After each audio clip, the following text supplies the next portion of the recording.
lança no YouTube. Pastor, novamente, muito obrigado, viu? Muito obrigado mesmo, se apresenta. E é um privilégio muito grande termos o Senhor aqui, viu? Grande abraço.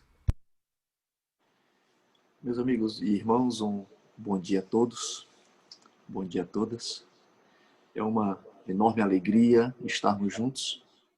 Agradeço à igreja, ao distrito, pastor Luciano, a oportunidade de nos encontrarmos depois de um bom tempo. Uma grande satisfação também rever irmão Carlos, professor Carlos, sua esposa, Bruna, que está aí também em casa. E começamos essa jornada hoje, que vai até a próxima sexta-feira, para fortalecer o conhecimento que a gente tem e a vivência que a gente experimenta nas nossas relações familiares. Que Deus possa nos dar uma semana enriquecedora e muito abençoada. Nós trabalhamos na Bahia, aqui na cidade de Cachoeira. A igreja tem uma faculdade aqui, Faculdade Adventista da Bahia, e nessa faculdade nós temos diversos cursos e nós temos atuado aqui, graças a Deus, já há algum tempo, servindo ao Senhor, servindo à igreja, aqui nessa faculdade. Dentre os cursos que a gente... Essa aqui é uma foto de uma área da faculdade. O pastor Luciano já andou por aqui há um bom tempo.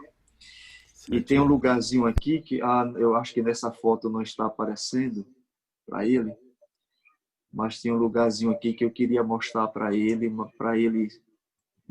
se lembrar aqui dos tempos vividos aqui, que ele frequentava quase todo dia.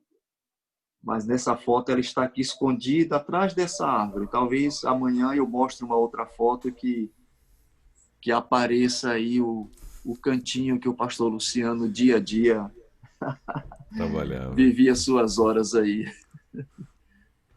Se bem que aqui tem o residencial. Não sei se, Luciano, você chegou a morar no residencial ou morava na área externa da faculdade, eu não lembro. Morava no residencial, pastor. Residencial, né? É Então residencial aqui tem... central telefônica, né? Pronto. A central telefônica está escondida atrás dessa árvore aqui, olha.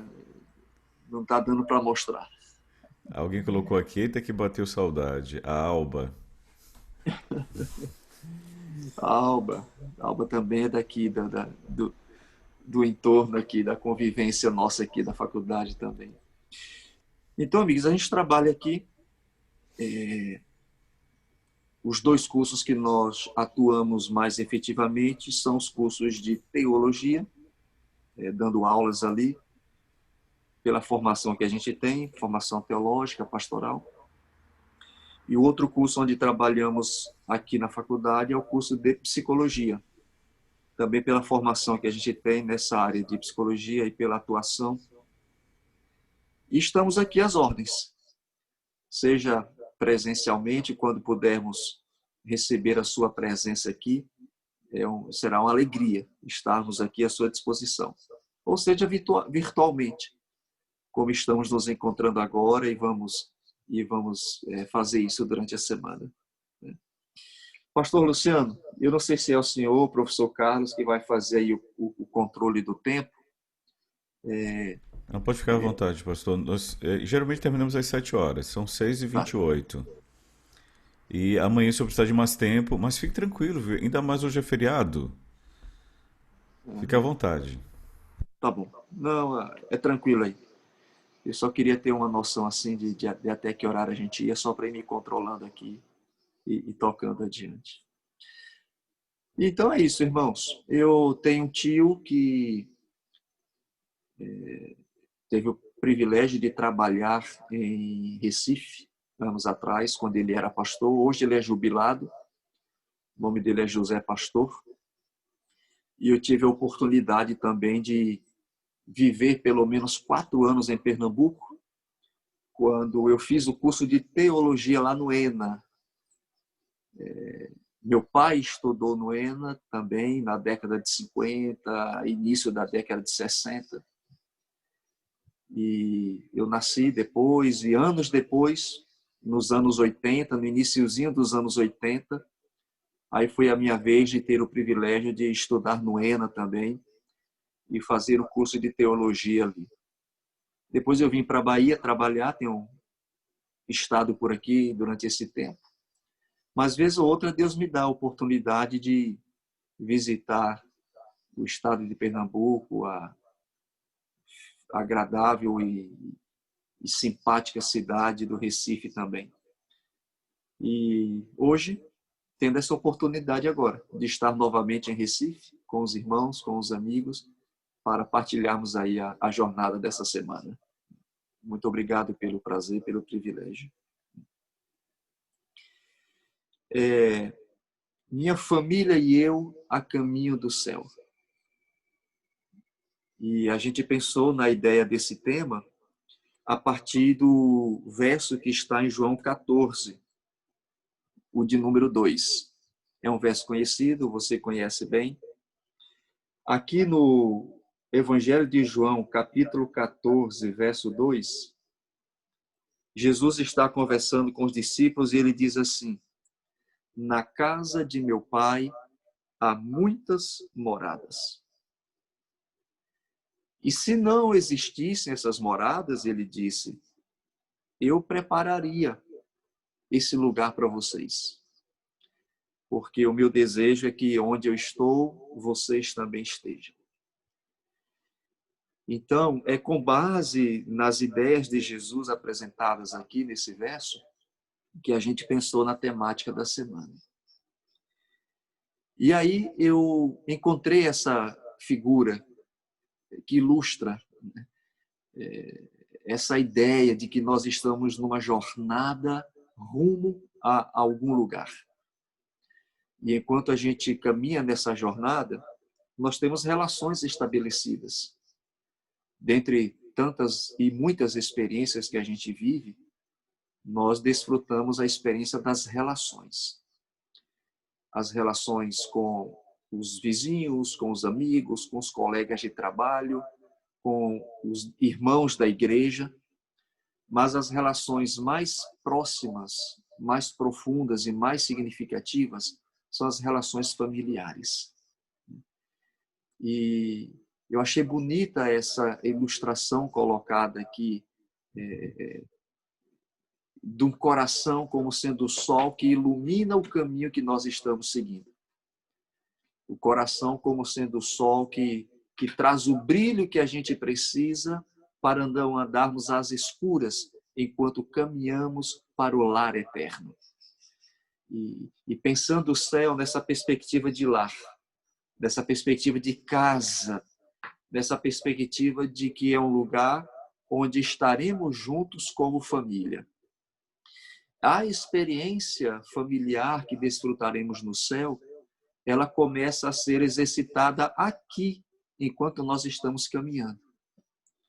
E aí a pergunta que nós precisamos fazer a nós mesmos é: como estão as nossas relações familiares, em particular, enquanto caminhamos na prática desse exercício que está nos habilitando e nos preparando para as relações familiares que desfrutaremos e experimentaremos lá no céu.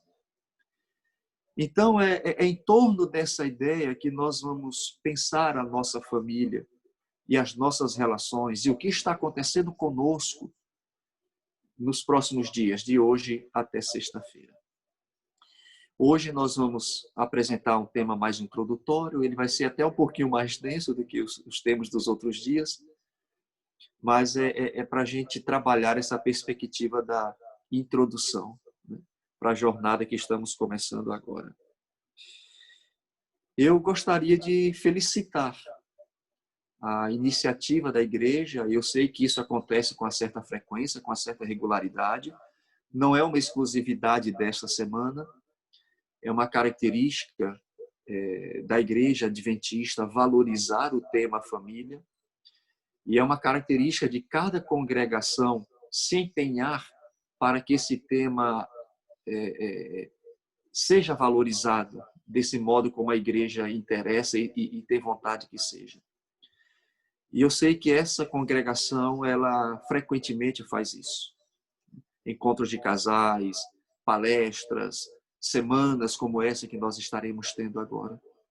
Então, louvado seja Deus por mais esta iniciativa que a sua congregação, que a sua igreja está promovendo para que a gente possa dedicar tempo pensando em nossa família. E parabéns a você que se dispôs a estar participando dessa jornada. Eu sei que você já ouviu muitas vezes temas e palestras e já leu bastante sobre família também, já ouviu sermões. Talvez você mesmo já tenha feito palestras, feito algum sermão, ajudado algum casal, alguma família em dificuldade. Então você já tem conhecimentos, você já tem experiência. Mas parabéns, porque apesar disso você se dispôs a dedicar mais tempo para conhecer um pouco mais a temática da família, se aprofundar um pouco mais nesse conhecimento e nessa experiência. Há uma lei no aprendizado muito significativa. Ela diz assim: todo conhecimento adquirido, se não for repensado com frequência, cai no esquecimento. Então, por mais experiência e conhecimento que nós já temos sobre um determinado tema, e especificamente falando sobre a nossa família, precisamos, vez ou outra, parar para pensar nesse tema, refletir nele, ouvir sobre ele, falar sobre ele. Porque aquele tema que não é visitado com uma certa regularidade, cai no esquecimento. E nós não podemos correr esse risco. Porque a família, a gente vai relembrar ao longo da jornada que faremos essa semana, é a fundamentação da nossa existência, da nossa vivência e da nossa jornada para o céu. Nós vamos ver isso em detalhes nos próximos momentos e nos próximos dias. Quando eu vejo uma igreja, uma congregação, quando nós somos convidados para participar de um momento como esse, e quando eu vejo pessoas como você se dedicando e se empenhando para participar e fortalecer seus conhecimentos acerca da família e da vivência em família, um personagem bíblico me vem à mente: Jó. Você conhece a história de Jó. Certo dia, Deus convocou uma reunião em que participam os representantes de todos os mundos criados. O nosso representante deveria ser Adão, mas por causa da escolha que Adão fez e por haver optado pelo pecado, Adão esteve impossibilitado de participar dessa reunião e de todas as outras que aconteceram depois. E então Lúcifer resolveu ir para o céu como se fosse nosso representante. E quando a reunião estava acontecendo, Deus se dirigiu a ele e perguntou qual era a razão dele estar ali, de onde ele vinha. E aí ele disse: olha, eu venho de rodear a terra. E, em outras palavras, ele estava dizendo: eu estou aqui porque eu represento a terra, eu tenho esse direito. Então Deus lhe fez uma pergunta: por acaso você não conhece o meu servo Jó? Numa referência a alguém que ainda lhe servia aqui na terra. E a resposta de Deus tinha a seguinte conotação: se alguém deveria estar aqui nessa reunião, vindo da terra, era Jó, e não você. Porque como meu servo, ele sim tem o direito de participar dessa reunião. Ele sim seria o real e verdadeiro representante do planeta Terra. Porque enquanto houver uma pessoa naquele planeta que ainda sirva à minha vontade e ainda viva conforme as minhas orientações, aquele planeta ainda pertence a mim de alguma maneira. E aí, o direito de estar participando de uma reunião como esta é alguém que me serve. E aí, Satanás levou a conversa para outro sentido e a gente conhece como é que a conversa foi conduzida e tudo o que aconteceu daí por diante. Mas o que eu queria destacar nesse momento é o seguinte: enquanto houver pessoas que se disponham a fazer a vontade de Deus, essas pessoas são como Jó no conceito divino. E pessoas como você que se dispõem a valorizar a família são Jós na modernidade, vivendo a vontade de Deus, mostrando como é que se vive a vontade de Deus. E por que viver a família nesse esforço que a gente faz para vivê-la, para experimentá-la, é fazer a vontade de Deus? Porque a família foi um projeto estabelecido por Deus. O livro de Gênesis nos mostra algumas situações que aconteceram durante a semana da criação. Você conhece? Lá no capítulo 1, verso 4, a Bíblia diz que quando Deus terminou a sua ação criadora no primeiro dia, ele olhou para tudo que havia feito e disse assim, a Bíblia, registrando: chamou Deus a luz dia, as trevas noite. E no verso 4 diz assim, e viu Deus que a luz era boa. No verso 10, falando sobre a ação criadora de Deus no segundo dia, ao terminar o segundo dia, a Bíblia diz que Deus olhou para o que havia feito e disse assim, eis que isso era bom.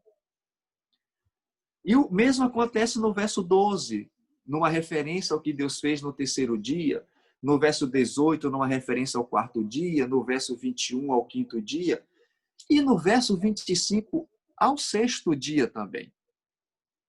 E no sexto dia, Deus cria os grandes animais e Deus faz Adão. E Deus olha para tudo que ele havia feito, um dia de cada vez, e ao final de cada dia, a Bíblia diz que Deus olhou e o seu sentimento foi de que tudo que ele havia feito era bom. Mas aí, na sexta-feira ainda, depois de haver criado Adão, no capítulo 2 de Gênesis, a Bíblia relata que Deus voltou a olhar tudo quanto ele havia feito e ele exclamou assim, capítulo 2 de Gênesis, verso 18. Então, disse Deus, não está bom. Interessante. Todos os dias, ao final do que havia feito, Deus se contentava e dizia, está bom. Está bom. E assim foi. No sexto dia, a mesma coisa. Depois que ele criou Adão, está bom. Mas ainda no sexto dia, antes que o sábado chegasse, ele olhou novamente para o que havia feito e não está bom. E o que é que não estava bom? Aqui diz no verso 18, não é bom que o homem fique só. Não está bom. E aí, o relato fala da criação da mulher. E depois que Deus cria a mulher, ele apresenta a mulher para Adão e apresenta Adão para a esposa, e ele realiza o casamento, instituindo a família. E depois que isso acontece, voltando ao capítulo 1 de Gênesis, no verso de número 31, a Bíblia diz que Deus olhou novamente e o relato fala o seguinte, então Deus viu tudo quanto fizera e eis que era muito bom. Você deve ter percebido a diferença nas três expressões ditas por Deus ao longo da criação. A cada dia, está bom, está bom. No sexto dia, está bom, num determinado momento. Num próximo momento, não está bom. E aí, Deus cria Eva, a apresenta Adão, realiza o casamento, institui a família. E aí, por fim, Deus faz a sua última declaração.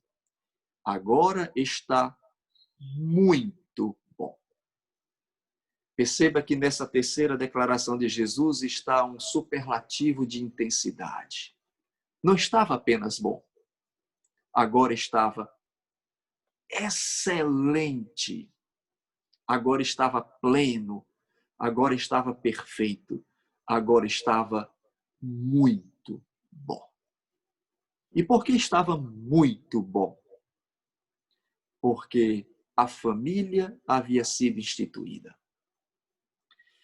Então, queridos amigos e irmãos, quando a gente se dispõe a sustentar essa instituição que nós chamamos família, nós estamos contribuindo para que seja preservado um projeto estabelecido por Deus. Então, viver de acordo com os projetos de Deus é respeitar a sua vontade e se empenhar para viver de acordo com o seu querer para nós. E nos lembremos que o querer de Deus para nós sempre nos proporciona felicidade. Há alguns anos, eu assisti a uma reportagem e aquela reportagem falava de uma decisão que a Secretaria de Educação do Estado do Paraná havia tomado. No determinado dia, as aulas seriam reduzidas em seus horários e o restante do tempo seria dedicado a discutir uma condição, uma situação que estava acontecendo nas escolas do Paraná. E o que estava acontecendo nas escolas do Paraná? Deixa eu fazer aqui o relato de 2 ou 3 situações que estavam ocorrendo naquelas escolas. Certo dia, uma diretora chegou na escola para trabalhar e ela foi rendida por um aluno que estava armado. Alguma coisa havia acontecido que não agradou aquele estudante na escola e ele ficou com muita raiva, ficou muito chateado e ele queria prejudicar alguém por aquilo que havia acontecido com ele. E ele achou que a diretora seria a pessoa que merecia o tratamento que ele queria dar a alguém da escola. E quando a professora chegava na escola, ele rendeu a professora e obrigou a professora a sair dirigindo o carro e saíram da cidade. E por 1h30, a professora esteve sob a mira de uma arma sendo ameaçada de morte. Finalmente, depois de 1h30, numa estrada fora da cidade, a professora foi abandonada e o estudante voltou para a cidade e a professora conseguiu ser resgatada. Esse foi um caso que aconteceu. Um outro caso, um aluno de 18 anos de idade também não ficou contente com uma nota que ele havia recebido de uma prova que havia feito. Ele achou que a professora não foi correta com ele. E ele pegou uma barra de ferro e, no determinado dia, chegou na escola e, depois que todos haviam saído, a professora já estava se arrumando para ir embora também. Ele começou a dar uma surra nessa professora usando essa barra de ferro. E essa professora estava grávida e a surra que ela levou foi tão forte, tão intensa, que ela acabou sendo levada para o hospital e perdeu o seu nenê. Perdeu a sua criança.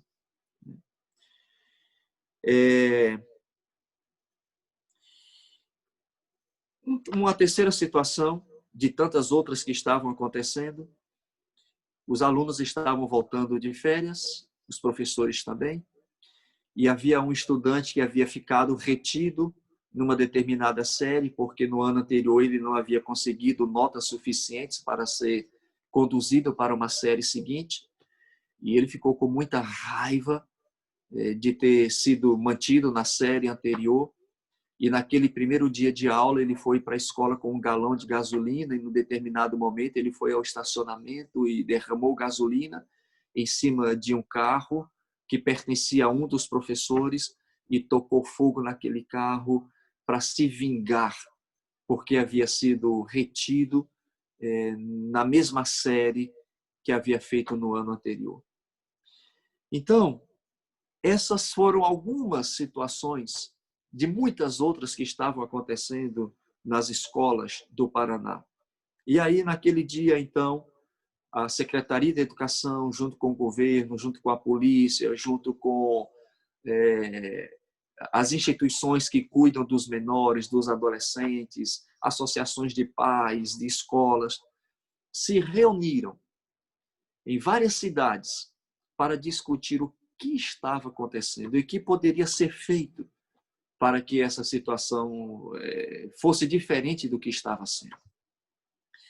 E então, muitas reportagens foram feitas acerca dessa decisão que a Secretaria de Educação havia tomado, e uma das entrevistadas foi uma senhora chamada Edna de Paula. A senhora Edna de Paula, à época, era promotora da infância e juventude, e a repórter, então, conversando com ela, perguntou para ela: doutora, o que a senhora acha que está acontecendo para que essa situação ocorra em nossas escolas aqui no Paraná?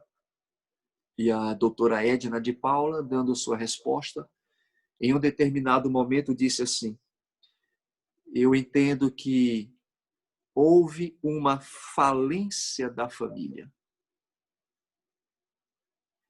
E por conta da falência da família, nós não estamos conseguindo ter cidadãos estruturados para a vida em sociedade. Por outro lado, houve também uma falência do Estado em poder dar conta daquilo que precisa fazer para formar bons cidadãos. Chamou a atenção o fato dela dizer que a família havia falido e que a família não estava conseguindo dar conta das suas responsabilidades. E eu fiquei pensando nessa declaração dela. Como assim a família faliu? Pode falir uma estrutura que foi estabelecida por ninguém mais, ninguém menos do que Deus, o ser maior de todo o universo, o ser mais significativo de todo o universo? Poderia falhar algo que ele fez, que ele planejou, que ele estabeleceu? Então eu comecei a observar o que houve com a família depois que Adão e Eva saíram do Jardim do Éden. E aí eu me convenci de que a família não saiu dos planos divinos. Adão e Eva puderam trazer somente duas experiências que eles desfrutavam dentro do Jardim do Éden: a vida em família e a guarda do sábado.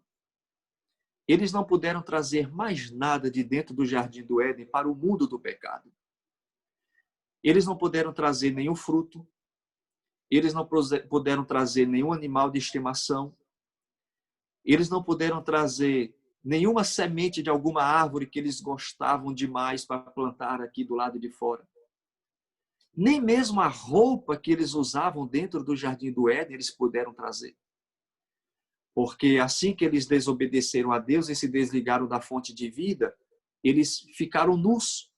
Adão disse assim: Senhor, nós estamos nus. Até mesmo a roupa que eles usavam, eles tiveram que deixar dentro do Jardim do Éden. E Deus providenciou uma outra roupa que eles pudessem usar no mundo do pecado, para cobrir a nudez que eles haviam passado a experimentar depois do pecado. Nada lhes foi permitido trazer de dentro do Jardim do Éden, a não ser a guarda do sábado e a vida em família. E os irmãos já devem ter percebido que são justamente as duas instituições mais atacadas pelo pecado. Eu não lembro se foi o irmão Carlos, mas alguém mencionou nos momentos do pedido de oração que orássemos em favor de algum irmão que foi convocado por seu superior para ter uma conversa, e o irmão está supondo que essa conversa diz respeito à guarda do sábado, possivelmente uma exigência para que ele trabalhe no dia de sábado. Como a guarda do sábado vem sendo criticada ao longo da história humana? E quantas vezes pessoas já não sofreram por conta dessa fidelidade a Deus? Santificar o dia de sábado, como Deus recomendou que deveria ser. E nós conhecemos as profecias e sabemos que esse vai ser o assunto, o tema de destaque no final da história do pecado nesse planeta. E essa questão do sábado vai ser tão séria que os guardadores do sábado serão feitos prisioneiros e até ameaçados de morte por conta da sua fidelidade em fazer a vontade de Deus. E diferente não vem sendo com a família ao longo da história. Quantos ataques a família vem enfrentando? Particularmente em nossos dias, quantos ataques a gente tem visto contra a família? Mas a família vem sofrendo desde quando o pecado passou a fazer parte. Assim que Adão e Eva comeram do fruto e se encontraram com Deus, porque Deus queria conversar com eles, e Deus perguntou a eles por que eles haviam feito o que fizeram, Adão acusou Eva, disse, olha, foi a esposa que você me deu. Uma relação de casal fragilizada pela acusação. E Adão, sem ter coragem de assumir sua própria responsabilidade, jogou essa responsabilidade sobre a sua esposa, desmerecendo a companheira que Deus havia providenciado para ele. Não passou muito tempo e ocorreu o primeiro homicídio aqui no planeta Terra. E você pode ler isso em Gênesis capítulo 4. Uma briga entre irmãos, não era vontade de Deus que isso acontecesse jamais, mas a briga foi tão intensa que um irmão matou o outro. Uma ação provocada por um ciúme em relação a seu irmão, porque Deus havia aceitado a oferta desse seu irmão e não havia aceitado a sua própria oferta. Uma tragédia dentro da família. Em Gênesis 4, a gente pode ler também que não passa muito tempo e uma outra tragédia passa a fazer parte da vida familiar. No capítulo 19, é relatado, no capítulo 4, verso 19, é relatada a primeira experiência de adultério dentro da vida em família. De adultério e de poligamia.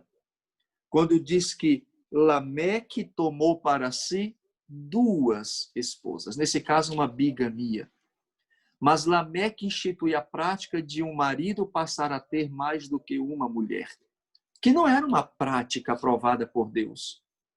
O projeto de Deus é que cada esposa tenha a sua própria esposa e cada esposa tenha o seu próprio marido. Mas Lameque achou que os planos dele eram melhores. E ele passa a ter 2 esposas, e daí para frente a gente vê personagens bíblicos que chegam a ter 1000 mulheres à sua disposição. Salomão, por exemplo. Planos que não faziam parte do projeto divino para a família. E não passa muito tempo, um homem lá entendeu certo dia que ele não deveria ter uma mulher como sua esposa, mas que ele poderia se relacionar com outro homem. E uma mulher, num determinado momento, entendeu que não precisava de um homem para ser o seu marido, mas que ela poderia se relacionar com uma outra mulher. E aí é instituída a prática homoafetiva. E essa prática se tornou tão intensa que, num determinado momento, Deus precisou destruir 2 cidades. Porque essa prática estava se tornando uma ameaça à preservação da humanidade. E daí por diante, o modo das famílias serem tratadas por nós seres humanos só foi piorando. Assassinato, bigamia, poligamia, relações entre pessoas do mesmo sexo, do mesmo gênero. E as situações vieram se estabelecendo de tal maneira que a família está, na concepção da doutora Edna de Paula, falida. Nós tivemos um grupo de amigos que, anos atrás, 2 ou 3 anos, foram visitar as terras bíblicas e um casal de amigos nossos aqui, que trabalham aqui, entrou numa loja para comprar alguma lembrança que a esposa queria, né, para si. Mas, no determinado momento, o marido disse assim para ela: olha, fique aí escolhendo o que você quer, que eu vou ali e eu volto para me encontrar com você. E antes que ele voltasse, a esposa dele saiu à procura dele, finalmente o encontrou lá na rua e pedindo socorro, socorro, socorro, porque ela entendeu que o dono da loja estava querendo conquistá-la. E o marido foi com ela até a loja, porque havia lá algo que ela queria comprar. Mas o marido foi com ela até a loja e quando chegou lá na loja, o dono da loja foi até ele e disse assim: eu quero a sua esposa. E ele falou: mas como assim você quer minha esposa? Ela é minha esposa, ela é casada comigo. Que história é essa de você querer a minha esposa? E ele disse: não, eu sei que ela é sua esposa, mas eu quero a sua esposa. E eu quero comprar a sua esposa para mim. E ele: mas como assim comprar a minha esposa? Ela é minha esposa, eu sou casado com ela. Que história é essa de você querer comprar a minha esposa? E ele explicou: não, aqui na nossa cultura é assim. Se algum homem se interessa por uma mulher, mesmo que ele já seja casado, ele pode se dirigir ao marido daquela mulher e ele pode comprar aquela mulher para ele. E ele diz: mas eu não estou vendendo a minha esposa. Ela é minha esposa. Eu não quero vendê-la. Não, mas eu quero. Eu lhe dou tantos camelos por ela. E ofereceu uma quantidade de camelos pela esposa. É assim que a gente faz aqui. E o homem começou a ficar com raiva e, num determinado momento, falando para ela, ainda disse assim: como é que você não quer ser minha e eu quero lhe comprar? Eu sou mais bonito do que ele, por que você quer continuar com ele e não quer ficar comigo? Ainda mexeu com a beleza lá do nosso colega, lá do marido da nossa colega aqui. Bom, resumindo a história, é claro, o nosso colega não vendeu a sua esposa e o homem acabou se convencendo de que não conseguiria comprar a esposa do nosso amigo. Mas ele havia gostado tanto da esposa do nosso amigo que ele ainda foi generoso e vendeu a peça que ela queria comprar pela metade do preço para ela. Mas é assim, a família ficou assim. A maneira de nós olharmos para as relações familiares, nós desenvolvemos uma série de vontades próprias que se tornaram uma ameaça para a vida em família, a ponto de alguém chegar e dizer assim: a família faliu.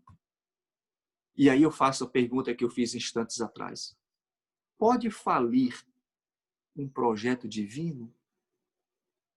Pode falir algo que é parte do plano de Deus para a nossa felicidade? Eu acredito que não, e eu creio que você também pensa assim. A família não faliu. Mas o que tem acontecido ao longo da história é que nós estamos maltratando a família. Mas louvado seja Deus, porque Ele ainda tem Jós aqui nesse planeta, para quem Deus pode olhar e, em conversas com o inimigo, pode dizer assim: por acaso você não conhece o meu servo Jó? Por acaso, desejando fazer tudo que você deseja fazer com a família? Você não tem olhado para Renata? Por acaso você não conhece a Lúcia? Por acaso você não conhece o Edson? São meus servos. Vivem ali em Pernambuco, ali em Recife. São meus Jós da modernidade. Por acaso você não os conhece? Eu ainda tenho pessoas que fazem a minha vontade. Eu ainda tenho pessoas que escolhem viver de acordo com as minhas orientações. Eu ainda tenho pessoas que reconhecem que viver de acordo com os princípios que eu tenho estabelecido é buscar a vida e buscar a felicidade. Por acaso você não conhece esses meus servos? E aí, queridos irmãos e amigos, nessa abertura da semana, eu quero lhe parabenizar por você escolher ser um Jó na modernidade. Não é fácil ser um Jó. Você conhece a história de Jó. Nós não vamos estudar a história de Jó durante essa semana. Mas em algum momento, se você tiver um tempinho para reler a história dele e relembrar o que ele passou. Não é fácil ser um Jó, mas é o correto. Não é fácil ser um Jó, mas é o que deve ser feito. Não é fácil ser um Jó, mas nunca estaremos abandonados por Deus. E no que diz respeito à família, não é fácil sustentar a vontade de Deus dentro da nossa família. Sustentar a nossa família como Deus deseja que ela seja sustentada. Viver as relações e as práticas da maneira como Deus espera que nós vivamos as nossas relações e as nossas práticas. Não é fácil. Porque o inimigo não vai se contentar em ver um Jó fazendo a vontade de Deus.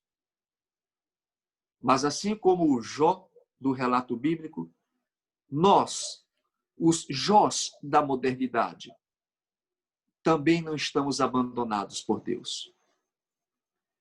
Continuamos sendo sustentados por Ele. Continuamos sendo amparados por Ele. E continuamos sendo acolhidos e protegidos com Ele. De maneira que a gente pode continuar em nossa determinação de viver as nossas relações familiares de acordo com a vontade de Deus. Porque a família é um projeto divino para sempre. E quando eu falo para sempre, eu estou me referindo à eternidade. Eu estou me referindo ao céu.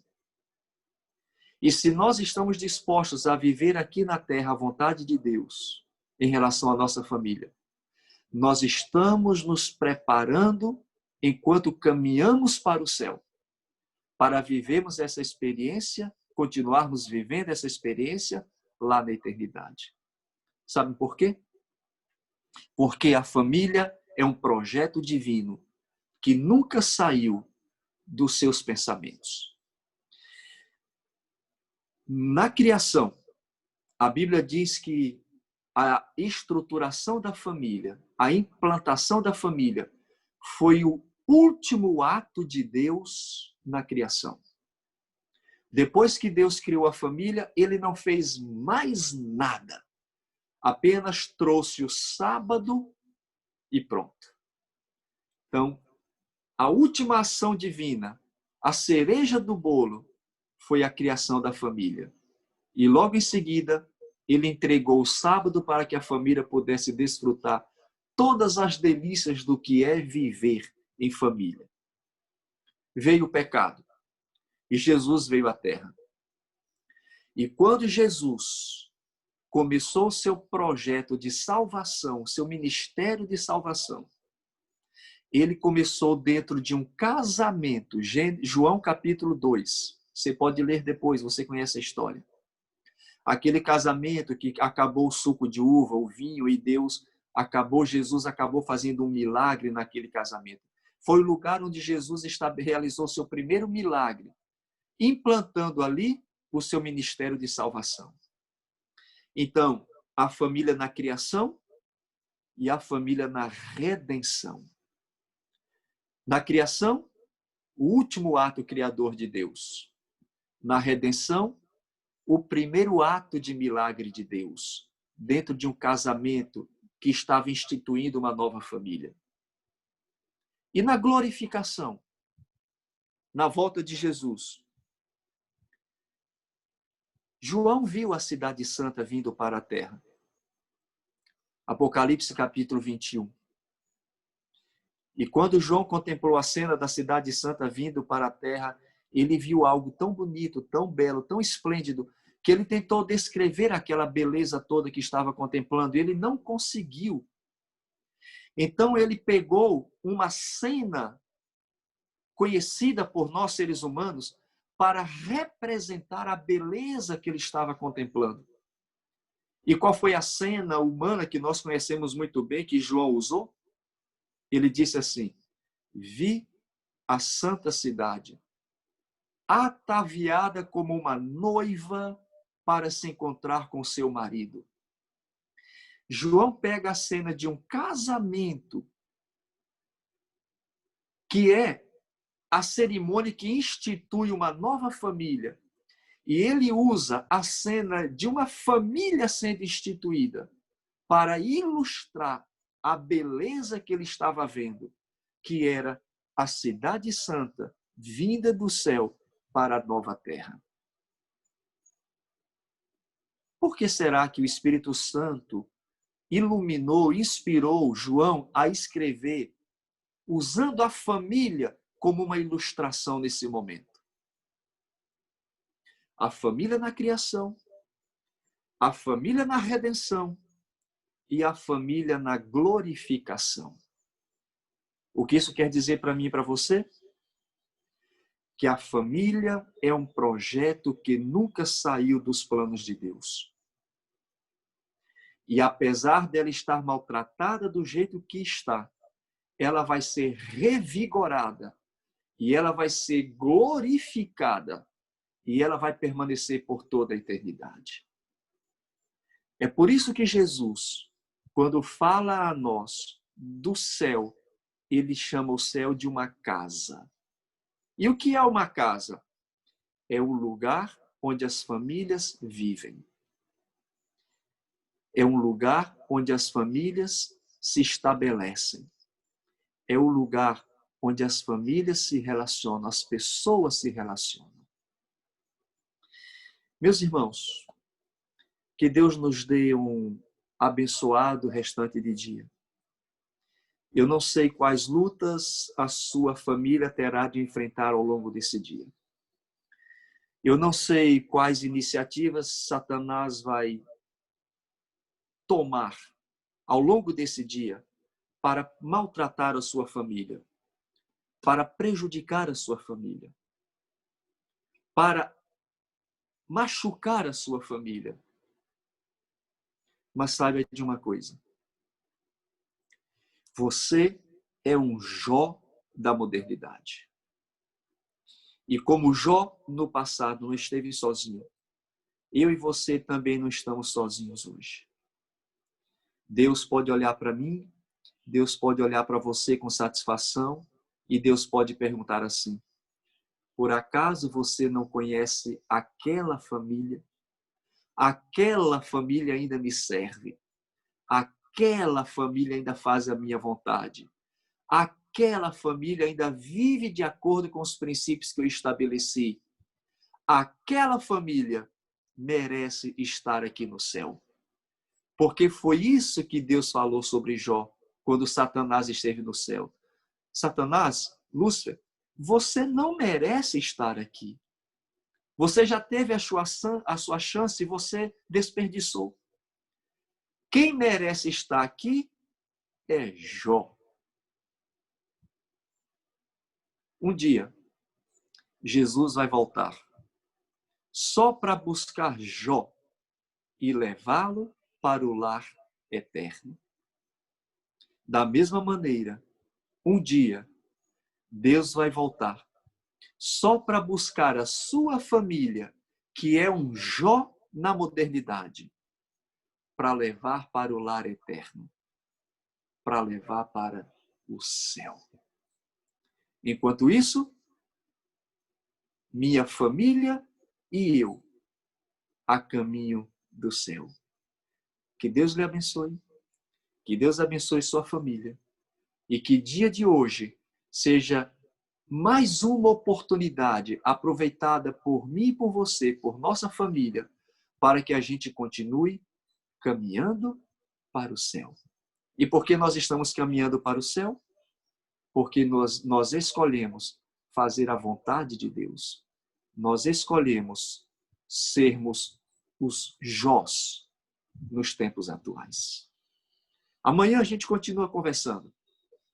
Enquanto essa família caminha para o céu, o que acontece com ela? Enquanto essa família caminha para o céu, o que podemos fazer para que a nossa família seja a família mais e melhor estruturada possível? Enquanto caminhamos para o céu e algumas decepções acontecem nas nossas relações, o que nós podemos fazer para continuar sustentando a nossa família como sendo ela um Jó da modernidade?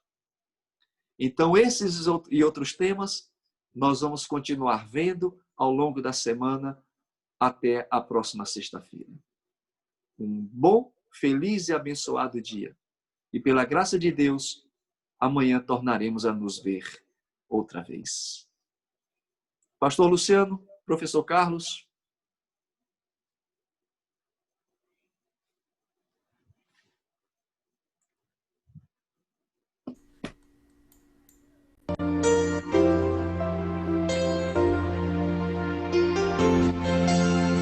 Logo seguinte, você faz a oração, pastor. Recebi um novo coração do Pai, coração regenerado, coração transformado, coração que é inspirado por Jesus. Como fruto desse novo coração, eu declaro a paz de Cristo, te abençoo, meu irmão. Preciosa é a nossa comunhão. Somos corpos e assim bem ajustados, totalmente ligados, unidos, vivendo em amor, uma família sem qualquer falsidade, vivendo a verdade, expressando a glória do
Nosso querido Deus e nosso Pai, louvado sejas pelas oportunidades que o Senhor nos dá sempre e essa que estamos tendo, que começou hoje e que vai durar toda essa semana. Nos dê sempre a disposição e a disponibilidade de vivermos de acordo com as tuas vontades. É sempre melhor escolhermos viver com base nos teus princípios. E um deles, Senhor, é sustentarmos e preservarmos essa relação familiar. Vem sido muito maltratada, assim como o sábado, a família é uma instituição contra a qual Satanás luta arduamente, mas obrigado porque o Senhor nos sustenta sempre. E obrigado porque o Senhor nos ensina sobre como vivemos de acordo com a tua vontade sempre. Nos dê a todos um restante de dia muito agradável, muito feliz. Que cada família, nesse momento, tenha suas bênçãos renovadas, bênçãos vindas de ti, de maneira que o dia de hoje possa ser um dia de muitas realizações. Oramos em nome de Jesus. Amém. Amém, pastor.